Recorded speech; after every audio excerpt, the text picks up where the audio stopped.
नमस्कार दोस्तों, स्वागत है आपका आज के मुख्य समाचार में, जिसमें सबसे पहली और बड़ी खबर में आपको बताएंगे कि सुबह से ही ताबड़तोड़ वोटिंग शुरू। लेकिन महाराष्ट्र में वोटिंग से पहले बड़ा बवाल। बीजेपी महासचिव विनोद तावड़े पर 5 करोड़ बांटने का आरोप।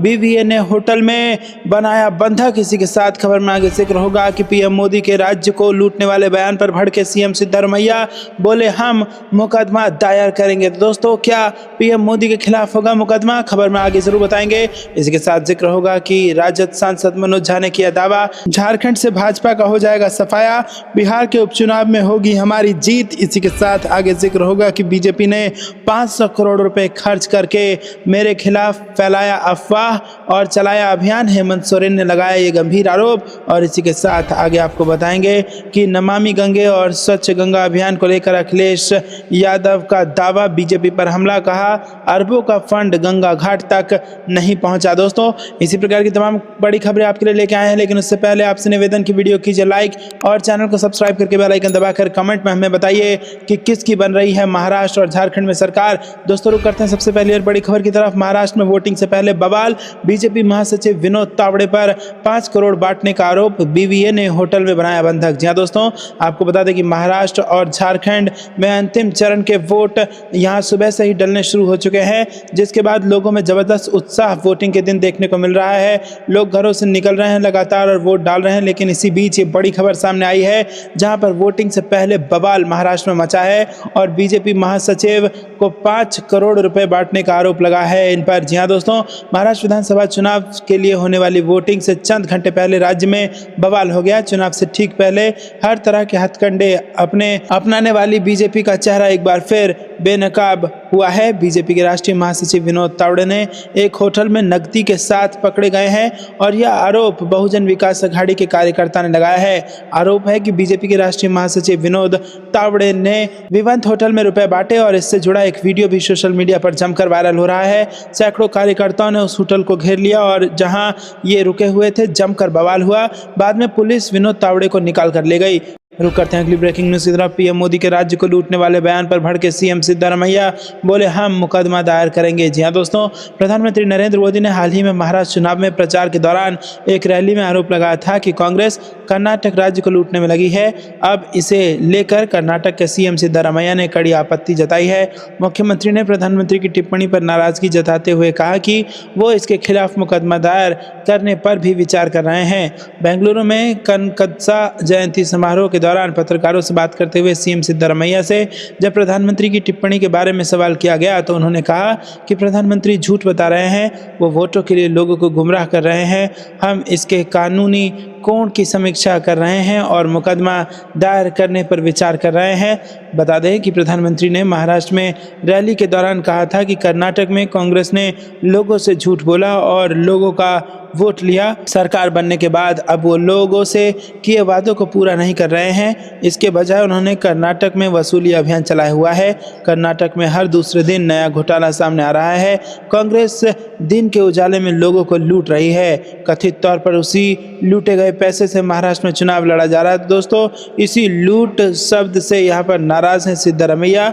मुख्यमंत्री सिद्धरमैया ने केंद्र से कम राजस्व मिलने का मुद्दा उठाया। सीएम ने कहा कि कर्नाटक के साथ अन्याय हो रहा है।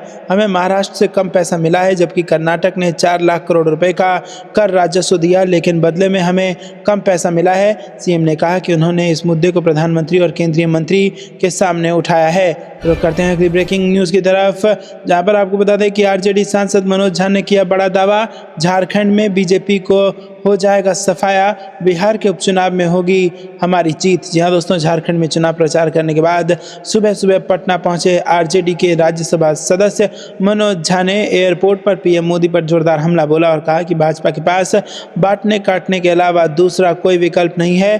पीएम मोदी को तय करना होगा कि वो कैसे देश का निर्माण करना चाहते हैं। उन्होंने कहा कि पीएम मोदी सभी के पीएम नहीं है, ये दुख का विषय है। इसके साथ ही मनोज झा ने दावा किया कि 23 तारीख को जब झारखंड का चुनाव परिणाम आएगा तो लोगों के पैर के नीचे की जमीन खिसक जाएगी। उन्होंने कहा कि हेमंत सोरेन ने ये जो योजनाएं लाई है उसका बहुत ज़्यादा प्रभाव पड़ा है और इंतज़ार कीजिए 23 तारीख को बिहार के उपचुनाव का भी हम लोग यहाँ भी जीतेंगे।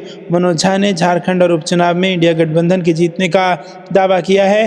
चुनाव में बुर्का उठाकर मतदान देने वाले बयान पर उन्होंने कहा कि पूरे देश में ऐसा माहौल चल रहा है, प्रधानमंत्री को देखना चाहिए कि वो किस तरह के देश का निर्माण कर रहे हैं। प्रधानमंत्री सबके प्रधानमंत्री नहीं है और ये दुख का विषय है। उन्होंने कहा कि भाजपा को बस काटने और बांटने के अलावा कुछ नहीं आता। रुक करते हैं ब्रेकिंग न्यूज़ की तरफ। बीजेपी ने 500 करोड़ रुपए खर्च करके मेरे खिलाफ फैलाया अफवाह और चलाया अभियान, हेमंत सोरेन का गंभीर आरोप। जी हाँ दोस्तों, झारखंड के मुख्यमंत्री हेमंत सोरेन ने बीजेपी पर मंगलवार को फिर से निशाना साधते हुए दावा किया कि राज्य में विपक्षी दल ने उनके खिलाफ दुर्भावनापूर्ण अभियान चलाने के लिए 500 करोड़ रुपए से अधिक खर्च किए हैं। इससे एक दिन पहले सोरेन ने भाजपा पर मतदाताओं को प्रभावित करने के लिए अफवाहें फैलाने का अभियान चलाने का आरोप लगाया था। सोरेन ने भाजपा पर लोगों के बीच नफरत फैलाकर राजनीतिक महत्वाकांक्षाओं को पूरा करने में माहिर होने का भी आरोप लगाया। उन्होंने दावा किया कि झारखंड की संस्कृति ऐसे दुर्भावनापूर्ण अभियानों की अनुमति नहीं देती। सोरेन ने सोशल मीडिया मंच एक्स पर लिखा कि नेताओं के लिए आपके अंदर नफरती भावनाओं को भड़काकर अपनी राजनीतिक महत्वाकांक्षा पूरी करना सबसे आसान होता है। ये अभियान सबसे आसान होता है और भाजपा को इसमें महारत हासिल है, लेकिन मैं झारखंडी हूँ, हमारे संस्कार हमें ऐसा करने की इजाज़त नहीं देते और ना मैं ऐसा करूंगा। झारखंड मुक्ति मोर्चा नेता सोरेन ने कहा कि एक अनुमान के मुताबिक भाजपा ने मेरे खिलाफ छद्म अभियान, अफवाहें फैलाने का अभियान और नफरत फैलाने के अभियान में 500 करोड़ से अधिक खर्च कर दिए। सोरेन ने भाजपा पर चुनाव के दौरान सड़कों और चौराहों पर मतदाताओं में कथित तौर पर भय पैदा करने और उनके खिलाफ प्रचार करने के लिए बिहार, छत्तीसगढ़, उड़ीसा और बंगाल से लोगों को लाने का आरोप लगाया। आरोप करते हैं अगली ब्रेकिंग न्यूज़ की तरफ। अरबों का फंड गंगा घाट तक नहीं पहुंचा, नमामि गंगे और स्वच्छ गंगा अभियान को लेकर अखिलेश यादव का बीजेपी पर हमला। जी हाँ दोस्तों, समाजवादी पार्टी के अध्यक्ष अखिलेश यादव ने नमामि गंगे और गंगा के पानी को लेकर बीजेपी पर हमला बोला है। उन्होंने गंगा के पानी को लेकर एनजीटी की टिप्पणी का जिक्र करते हुए सवाल किया कि पिछले 10 सालों में इसके नाम पर अरबों रुपए का फंड लिया गया तो वो कहाँ गया। इसी के साथ अखिलेश यादव ने कहा कि जिन्होंने माँ गंगा से झूठ बोला उनके वादों पर ना जाएं। नमामि गंगे और स्वच्छ गंगा के नाम पर बीजेपी सरकार में पिछले 10 वर्षों में अरबों रुपयों के फंड निकाले तो गए, पर वो फंड मां गंगा के घाट तक नहीं पहुंचे। उन्होंने आगे कहा कि फाइलों में गंगा जी के स्वच्छ, अविरल, निर्मल होने के दावों का सच ये है कि वाराणसी में मां गंगा इतनी दूषित हो चुकी हैं कि पीने योग्य तो छोड़िए, ये जल नहान स्नान के लायक भी नहीं है। रुक करते हैं अगली ब्रेकिंग न्यूज़ की तरफ। मणिपुर संकट का समाधान सशस्त्र बलों को भेजना नहीं, अपना हट छोड़कर खुद दौरा करें पीएम मोदी। जी हाँ दोस्तों, कांग्रेस के वरिष्ठ नेता एवं पूर्व केंद्रीय मंत्री पी चिदम्बरम ने मंगलवार को कहा कि प्रधानमंत्री नरेंद्र मोदी को अपना हट छोड़कर मणिपुर का दौरा करना चाहिए और राज्य के लोगों से विनम्रता से बात करने के साथ ही उनकी शिकायतों और आकांक्षाओं को सीधे जानना चाहिए। पी चिदम्बरम ने एक्स पर अपने पोस्ट में कहा कि मणिपुर संकट का समाधान 5000 और केंद्रीय सशस्त्र पुलिस जवानों को भेजना नहीं है, ये स्वीकार करना अधिक समझदारी है कि मणिपुर के मुख्यमंत्री बीरेंद्र सिंह इस संकट के कारण हैं और उन्हें तत्काल हटा देना चाहिए। रुक करते हैं अगली ब्रेकिंग न्यूज़ की तरफ। एक है तो सेफ हैं पर लालू यादव का बड़ा बयान, बीजेपी और साधु संतों पर दिया ये बड़ा बयान। जी हाँ दोस्तों, आपको बता दें कि एक रहेंगे तो सेफ रहेंगे पर आरजेडी सुप्रीमो लालू यादव ने बड़ा बयान दिया है। झारखंड और महाराष्ट्र में विधानसभा चुनाव से पहले तमाम सियासी दलों ने परसेप्शन की लड़ाई में जीत के लिए कई नारे गढ़े हैं। इनमें संविधान को लेकर इंडिया अलायंस का नारा संविधान बचाओ है, तो दूसरी ओर जवाब में प्रधानमंत्री नरेंद्र मोदी के एक हैं तो सेफ हैं और यूपी के मुख्यमंत्री योगी आदित्यनाथ के बटेंगे तो कटेंगे वाला अटैकिंग स्लोगन है। इन दोनों ही राज्यों का चुनाव प्रचार अमूमन इन्हीं नारों के इर्द गिर्द घूमता रहा है। अब जब बुधवार 20 नवंबर को झारखंड और महाराष्ट्र और झारखंड में विधानसभा चुनाव के लिए वोटिंग हो रही है, तो इसके पहले राष्ट्रीय जनता दल के अध्यक्ष लालू यादव ने प्रधानमंत्री नरेंद्र मोदी के एक हैं तो सेफ हैं के नारे पर बड़ा बयान दिया। लालू यादव ने इस नारे को लेकर साधु संतों के समर्थन पर भी नाराजगी जताई। जहाँ दोस्तों, लालू यादव ने कहा कि इन लोगों को गरीबी और गुर्बत से कोई लेना देना नहीं है, यही सब बोलते रहते हैं। लालू यादव ने साधु संतों के एक रहेंगे तो सेफ रहेंगे नारे का समर्थन करना पर भी नाराजगी जताई और कहा कि ये सब गलत बोलते हैं, बीजेपी के लोग रोज यही बकवास करते हैं। वहीं लालू यादव ने झारखंड विधानसभा और बिहार में 4 सीटों पर हुए उपचुनाव में जीत का दावा किया, जबकि बिहार में एनडीए में सब ठीक है वाले सवाल पर लालू यादव ने कहा कि मुझे ये सब नहीं पता रहता है। आपको क्या कुछ लगता है दोस्तों, कमेंट में जरूर बताइए। दोस्तों बता दें कि झारखंड विधानसभा चुनाव के दूसरे और अंतिम चरण के लिए चुनाव प्रचार का शोर थम गया और अब मतदान जारी है। दोस्तों आपको बता दें कि 38 सीटों पर बुधवार को वोट डाले जा रहे हैं और 38 सीटों में से 23 सीटों पर इंडिया गठबंधन का कब्जा है, जबकि एनडीए के पास इनमें से 15 सीटें हैं। वर्तमान में जिन सीटों पर चुनाव होने हैं उसका मुख्य तौर पर झारखंड मुक्ति मोर्चा, कांग्रेस और आरजेडी का उसको गढ़ माना जा रहा है। वहीं एनडीए के पास पिछले चुनाव की तुलना के पास बेहतर करने की चुनौती है। वहीं कई दिग्गजों की किस्मत भी दांव पर है। आपको क्या कुछ लगता है दोस्तों, कमेंट में जरूर बताइएगा। वीडियो को लाइक नहीं किया तो लाइक जरूर कीजिएगा। रुक करते हैं अगली ब्रेकिंग न्यूज की तरफ।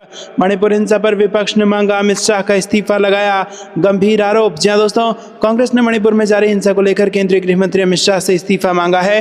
कांग्रेस महासचिव जयराम रमेश ने प्रेस कॉन्फ्रेंस में कहा कि मणिपुर में हालात लगातार बिगड़ रहे हैं और 3 मई से राज्य में हिंसा हो रही है। उन्होंने आरोप लगाया कि प्रधानमंत्री नरेंद्र मोदी मणिपुर की स्थिति पर चुप हैं और वहां के हालात की चिंता किए बिना अन्य स्थानों का दौरा कर रहे हैं। कांग्रेस की मांग है कि प्रधानमंत्री मोदी मणिपुर का दौरा करें, वहां के नेताओं और सामाजिक संगठनों से मिलें और राहत शिविरों का निरीक्षण करें। रमेश ने यह भी कहा कि मणिपुर में लंबे समय से एक पूर्णकालिक गवर्नर की नियुक्ति नहीं की गई है जो राज्य में शांति व्यवस्था सुनिश्चित कर सके। उन्होंने ये सवाल उठाया कि क्यों एक आदिवासी महिला राज्यपाल को हटाया गया और क्या इसका कारण उनकी मानसिकता है। कांग्रेस ने भी आरोप लगाया कि गृह मंत्री ने मणिपुर के मुख्यमंत्री की विफलता पर कोई ध्यान नहीं दिया और बीजेपी के विधायक इस्तीफा दे रहे हैं। बावजूद इसके गृह मंत्री मुख्यमंत्री को बचाने की कोशिश कर रहे हैं। इसके अलावा कांग्रेस ने ड्रग्स माफिया पर प्रभावी कार्रवाई की मांग की है। रमेश ने सवाल किया कि अगर सरकार इस पर सख्त कदम उठाना चाहती है तो केस को क्यों लंबित रखा गया है और राष्ट्रीय जांच एजेंसी का उपयोग क्यों नहीं किया गया। दोस्तों रुक करते हैं अगली ब्रेकिंग न्यूज़ की तरफ। एक हैं तो सेफ हैं, राहुल गांधी ने पोस्टर दिखा कर दिया बीजेपी को जवाब। कांग्रेस ने महाराष्ट्र के लोगों से क्या वादे किए ये आपको बता दें दोस्तों। महाराष्ट्र विधानसभा चुनाव के प्रचार के आखिरी दिन राहुल गांधी ने एक प्रेस कॉन्फ्रेंस की। इस दौरान उन्होंने कई महाराष्ट्र की जनता से कई मुद्दों पर बात की।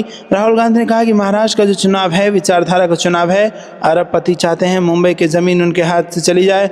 हमारी सोच है कि महाराष्ट्र के किसानों गरीबों को मदद की ज़रूरत है। रोजगार महंगाई इस वक्त अहम मुद्दे हैं। राहुल गांधी ने आगे महिलाओं को लेकर भी बयान दिया। उन्होंने कहा हमारा फोकस महिलाओं की मदद करना है। 3,000 रुपये हर महिला के अकाउंट में डाले जाएंगे। किसानों का 3 लाख तक कर्जा माफ़ होगा। उन्होंने ये भी कहा कि वो महिलाओं के लिए फ्री बस ट्रैवल की सुविधा उपलब्ध कराएंगे, साथ ही कास्ट सेंसस करवाएंगे। विपक्ष के नेता ने अपने प्रेस कॉन्फ्रेंस में आगे कहा 25 लाख रुपये का स्वास्थ्य बीमा हमारी सरकार देगी। महाराष्ट्र में विधानसभा चुनाव के बीच कांग्रेस सांसद और विपक्षी नेता राहुल गांधी ने बीजेपी पर भी हमला बोला। राहुल गांधी ने बीजेपी के चुनावी नारे एक है तो सेफ है को लेकर बीजेपी पर हमला बोला है। दोस्तों आपको बता दें कि राहुल गांधी ने कहा कि एक कौन है, एक नरेंद्र मोदी जी, अमित शाह जी हैं। उन्होंने कहा कि कष्ट किसको होगा, धारावी की जनता को होगा। राहुल गांधी का कहना था कि धारावी का भविष्य सेफ नहीं है। सवाल यह है कि सेफ कौन है। इस दौरान उन्होंने एक तिजोरी सबके सामने रखी, उस पर लिखा था एक हैं तो सेफ हैं। उन्होंने तिजोरी के अंदर से 2 पोस्टर निकाले। पोस्टर दिखाते हुए उन्होंने कहा कि यही है पीएम मोदी का एक है तो सेफ है। ऐसे में सवाल यह है कि आखिर सेफ कौन है। तो दोस्तों यहाँ पर पोस्टरबाजी में अडानी और पीएम मोदी दोनों पोस्टर में साथ दिख रहे हैं। उसके नीचे लिखा है एक हैं तो सेफ हैं। तो दोस्तों आपको ये कुछ लगता है कमेंट में जरूर बताइए। और आप भी अगर राहुल गांधी की इस विचार का समर्थन करते हैं तो वीडियो को लाइक जरूर कीजिएगा। रुक करते हैं ब्रेकिंग न्यूज़ की तरफ। बीजेपी ने महाराष्ट्र से किया भेदभाव, प्रमुख प्रोजेक्ट गुजरात को ट्रांसफर करने से खत्म हो गई नौकरियां। प्रियंका गांधी ने लगाया बीजेपी पर आरोप। जी हां दोस्तों, कांग्रेस महासचिव प्रियंका गांधी ने रविवार को बीजेपी की नीतियों की आलोचना की और दावा किया कि कुछ बड़ी परियोजनाओं के गुजरात में ट्रांसफर होने के कारण महाराष्ट्र में नौकरियां खत्म हो गई। महाराष्ट्र के गढ़चिरौली में एक रैली को संबोधित करते हुए प्रियंका गांधी ने आरोप लगाया कि सत्तारूढ़ महायुति गठबंधन के नेता वास्तविक मुद्दों से ध्यान भटकाने और समाज का ध्रुवीकरण करने का प्रयास कर रहे हैं। राज्य की महायुति सरकार की प्रमुख योजना लाडली बहन को लेकर उस पर निशाना साधते हुए प्रियंका गांधी ने कहा कि महिलाओं को बेहतर जीवन के लिए वोट देना चाहिए, न कि इसलिए कि उन्हें प्रति माह 1500 रुपये मिल रहे हैं। कांग्रेस नेता ने भी कहा कि अगर विपक्षी गठबंधन महाविकास अघाड़ी सत्ता में आता है तो वो सोयाबीन की फसल के लिए किसानों को 7,000 रुपये प्रति क्विंटल एमएसपी देगा। रुक करते हैं अगली ब्रेकिंग न्यूज़ की तरफ। खोखेबाजी को हरा देंगे महाराष्ट्र के लिए अखिलेश यादव ने जारी कर दी अपनी फाइनल अपील। जी हाँ दोस्तों, आपको बता दें कि महाराष्ट्र विधानसभा चुनाव को लेकर सोमवार यानी 18 नवंबर को प्रचार समाप्त हो चुका है। इस बीच महाराष्ट्र में 20 नवंबर को वोटिंग से पहले समाजवादी पार्टी के मुखिया अखिलेश यादव ने बड़ा दावा करते हुए अपनी फाइनल अपील कर दी है। अखिलेश यादव ने कहा कि महाराष्ट्र में इंडिया गठबंधन महाविकास अघाड़ी की सरकार बनेगी। उन्होंने अपने एक्स हैंडल से एक लंबा चौड़ा पोस्ट किया है। आपको बता दें कि अखिलेश यादव की सपा महाराष्ट्र में कांग्रेस, उद्धव गुट की शिवसेना और शरद पवार की एनसीपी के गठबंधन महाविकास अघाड़ी का हिस्सा है। आपको ये भी बता दें कि महाराष्ट्र में मुख्य मुकाबला सत्तारूढ़ महायुति गठबंधन और महाविकास अघाड़ी में है। यहाँ के मुख्यमंत्री शिंदे के नेतृत्व वाली शिवसेना, भारतीय जनता पार्टी, अजीत पवार की रकांपा की गठबंधन वाली महायुति सरकार चुनावों से पहले महिलाओं के लिए अपनी लाड़की बहन योजना के सहारे मतदाताओं को साधने में लगी है। रुक करते हैं अगली ब्रेकिंग न्यूज़ की तरफ। चुनाव आयोग से बीजेपी को लगा बड़ा झटका। जी हाँ दोस्तों, जेएमएम ने कर दी थी शिकायत, जिसके बाद विवादित वीडियो को हटाने का आदेश पास हुआ है। चुनाव आयोग ने बीजेपी द्वारा सोशल मीडिया प्लेटफॉर्म पर किए गए पोस्ट के मामले में सीईओ को कार्रवाई करने का आदेश दिया है और साथ ही सोशल मीडिया पर किए गए पोस्ट को तत्काल हटाने का आदेश भी दिया है। झारखंड मुक्ति मोर्चा और कांग्रेस द्वारा बीजेपी फॉर झारखंड पर किए गए पोस्ट के संबंध में की गई शिकायत पर आयोग ने ये निर्देश दिया है। चुनाव आयोग द्वारा झारखंड के सीईओ को भेजे गए पत्र में कहा गया है कि कांग्रेस और झारखंड मुक्ति मोर्चा ने सोशल मीडिया एक्स पर और बीजेपी स्टेट यूनिट के फेसबुक पर किए गए पोस्ट के सिलसिले में शिकायत की है। इसमें कहा गया है कि ये वीडियो पोस्ट सांप्रदायिक और दिग्भ्रमित करने वाला है। यह आदर्श चुनाव आचार संहिता का उल्लंघन है। आयोग ने अपने पत्र में कहा है कि पहली नज़र में यह आदर्श चुनाव आचार संहिता का उल्लंघन है, इसीलिए इस मामले में तत्काल नियमानुसार कार्रवाई करने का आदेश दिया जाता है। इसके बाद संबंधित पक्ष को तत्काल प्रभाव से सोशल मीडिया प्लेटफॉर्म से पोस्ट को हटाने का निर्देश दिया जाता है। रुक करते हैं अगली ब्रेकिंग न्यूज़ की तरफ। शंभू बॉर्डर पर बैठे किसान करेंगे दिल्ली कूच। 6 दिसंबर को पैदल आगे बढ़ेगा जत्था। जी हाँ दोस्तों, यहाँ पर आपको बता दें कि 13 फरवरी से शंभू बॉर्डर पर बैठे किसान सभी फसलों पर एमएसपी दिए जाने की मांग को लेकर बड़ा कदम उठाने जा रहे हैं। संयुक्त किसान मोर्चा की ओर से चंडीगढ़ में हुई बैठक के बाद आंदोलन को आगे बढ़ाने के लिए किसान जत्थेबंदियों ने यह फैसला किया है कि 6 दिसंबर को शंभू बॉर्डर से किसान दिल्ली की ओर कूच करेंगे। किसान नेता सरवन सिंह पंधेर ने कहा कि 6 दिसंबर को शंभू बॉर्डर से किसान एकजुट होकर दिल्ली की ओर पैदल मार्च करेंगे। उन्होंने कहा कि वो इस बार पैदल ही दिल्ली की ओर कूच करेंगे। इस दौरान किसान ट्रैक्टर और ट्रॉली लेकर आगे नहीं बढ़ेंगे। पंधेर ने कहा कि उसको लेकर पंजाब, हरियाणा और अन्य राज्य के किसान संगठनों को दिल्ली कूच की कार्यक्रम के संदर्भ में जानकारी साझा कर दी गई है और जल्द ही किसान संगठन शंभू बॉर्डर पर एकजुट होंगे। रुक करते हैं अगली ब्रेकिंग न्यूज़ की तरफ। महाराष्ट्र चुनाव ऐलान से ठीक पहले क्यों दिए गए अडानी को टेंडर, जयराम रमेश ने उठाए सवाल। जी हाँ दोस्तों, कांग्रेस नेता जयराम रमेश ने महाराष्ट्र चुनाव के अंतिम चरण में पीएम मोदी और महायुति सरकार पर बड़ा हमला बोला है। एक्स पर लिखे गए एक पोस्ट में जयराम रमेश ने आरोप लगाया कि महाराष्ट्र चुनाव के ऐलान से 1 महीने पहले महायुति सरकार ने बड़े फैसले लिए और कई बड़े प्रोजेक्ट्स का टेंडर इंडस्ट्रियलिस्ट अडानी को दे दिया। अपने पोस्ट में उन्होंने अडानी और मोदी को निशाना साधते हुए मोडानी लिखकर तंज कसा। सोमवार को ही कांग्रेस नेता राहुल गांधी ने मुंबई में प्रेस कॉन्फ्रेंस की थी, जिसमें उन्होंने एक है तो सेफ है का कांग्रेसी पोस्टर जारी किया था। इस पोस्टर में भी पीएम नरेंद्र मोदी और अडानी की तस्वीर लगाई गई थी। रुक करते हैं अगली ब्रेकिंग न्यूज़ की तरफ। प्रियंका गांधी की पीएम मोदी को खुली चुनौती, जातिगत जनगणना को लेकर किया बड़ा दावा। जी हाँ दोस्तों, महाराष्ट्र विधानसभा चुनाव को लेकर कांग्रेस ने पीएम मोदी पर हमला बोला है।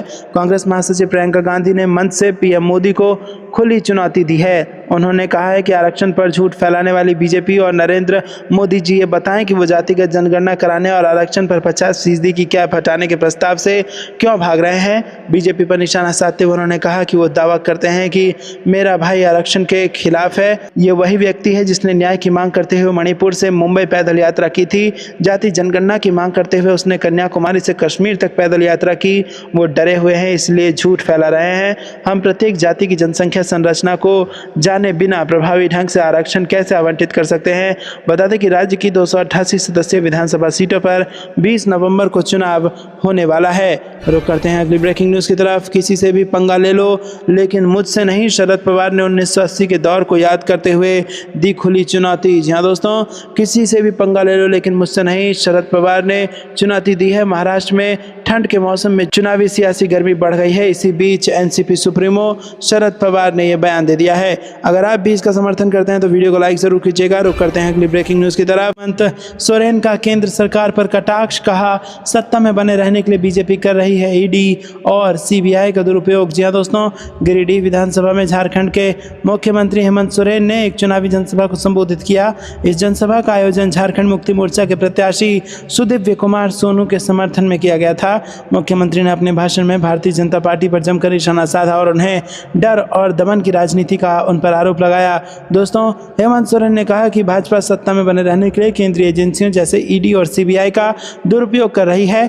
मुख्यमंत्री ने जनता को आश्वस्त किया कि झारखंड मुक्ति मोर्चा, कांग्रेस और आरजेडी के महागठबंधन को एक बार फिर मौका मिला तो अधूरे कामों को प्राथमिकता के आधार पर पूरा किया जाएगा। मुख्यमंत्री ने अपने संबोधन में कहा कि पिछली सरकार को जनता ने मौका दिया था, लेकिन कोरोना महामारी के कारण कई महत्वपूर्ण योजनाओं और विकास कार्यों को पूरे 5 साल का समय नहीं मिल सका।